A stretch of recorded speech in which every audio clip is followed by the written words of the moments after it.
ایک بھائی نے کہا کہ میں اپنی والدہ کے ساتھ محرم بن کر حج کرنا چاہتا ہوں، کرنے کے لیے جا رہا ہوں، تو یہ حج میرا ہوگا یا میرے والد صاحب کا ہوگا؟ دیکھیں، جب آپ محرم بنتے ہیں حج تو آپ نیت کریں گے، آپ کا ہی ہوگا، والد صاحب کا نہیں ہوگا۔ اگر والدہ کے ساتھ جا رہے ہیں تو کوئی والد صاحب کا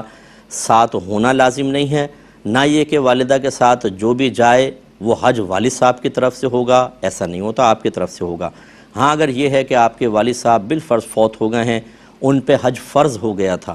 اور انہوں نے حج بدل کی وصیت کی تھی، اب آپ ان کا حج بدل کر رہے ہیں، تو پھر یقیناً آپ اپنی طرف سے نہیں کر سکتے، اب تو والد صاحب کی طرف سے کریں گے کیونکہ حج بدل کیا جا رہا ہے۔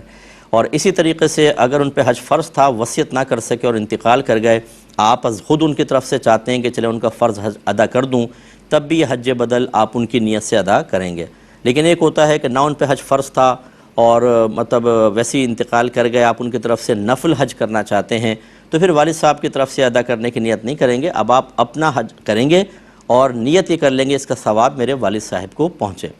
اور یہ فقہی مسئلہ فقہ حنفی میں موجود ہے، میں آپ کو بارہا عرض کر چکا ہوں۔ اگر فرض کر لیں کہ آپ پر ابھی حج فرض نہیں ہے لیکن کسی نے پیسوں کا انتظام کر دیا اور آپ حج کر رہے ہیں، تو آپ فرض حج ادا کرنے کی ہی نیت کریں تو آپ کا فرض ادا ہو جائے گا۔ اگرچہ آپ کے پاس پیسہ نہیں تھا، آپ پہ حج کی فرضیت حقیقتاً نہیں بنی تھی، لیکن کسی نے آپ کو کروا دیا حج، تو آپ حج فرض کی نیت سے کریں تو انشاءاللہ آپ کا فرض ادا ہو جائے گا۔ اور اس کا فائدہ یہ ہوگا کہ آئندہ زندگی میں کبھی بھی اگر آپ غنی ہو جاتے ہیں، خرچ سفر پر، سفر حج کے اوپر آپ قادر ہو جاتے ہیں، دوبارہ حج لازم نہیں ہوگا۔ ایک انہوں نے کہا